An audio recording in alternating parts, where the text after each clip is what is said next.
Hello hi जय जगन्नाथ। मो थंबलाइन देखी जानी पड़थिबे मु एक्चुअली कौन करिछि वीडियोटा। तो मो देह बहुत खराब थिला तो एबे मु जस्ट जनवरी 2 रु मु जनवरी मे बी 14 तारिख रे आसिली मु हॉस्पिटल रु।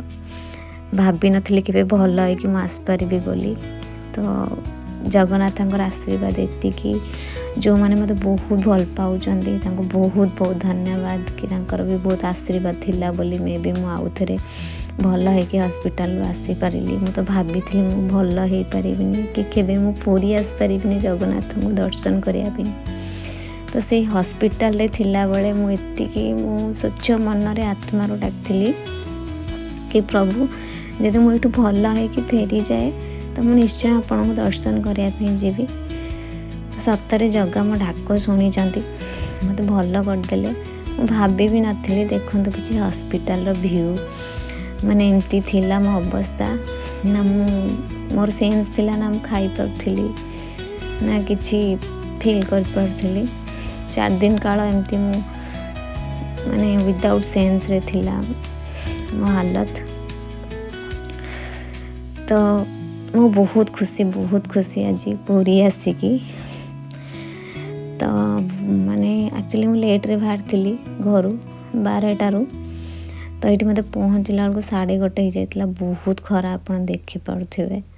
तो मत कि मत से सब कि ना मत भोक शोष भी नाला केवल मो आखि सामने गोटे थिला कि मु जगह को केमती दर्शन करी। तो मोर एमती किसी इच्छा जगन्नाथ पूरण कर प्रभु को मोर कोटि कोटि नमन कोटि कोटि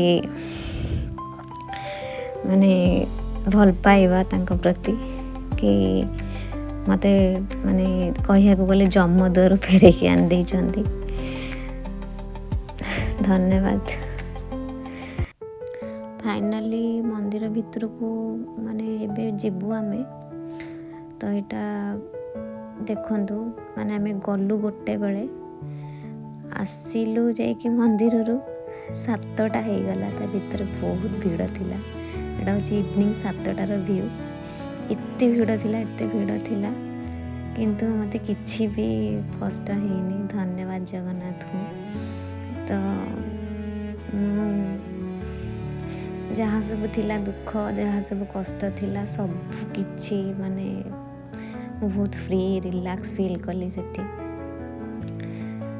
कहती भगवान बोली ना जी भी रखिंट बहुत बहुत धन्यवाद प्रभु। कही भी पारुनी आपण मान सामने मु एक्सप्लेन भी करि पारनी कि मु एते एक्साइटेड अच्छी जगह को देखिकी। से मु वीडियो बहुत दिन है बन पारनी। एबे वीडियो मोर कंटिन्यू रहिबो। जगन्नाथ दयार बहुत भल अच्छी। तो आप आशीर्वाद रही एमती भल से ही रही। जय जगन्नाथ। नमस्कार समस्त।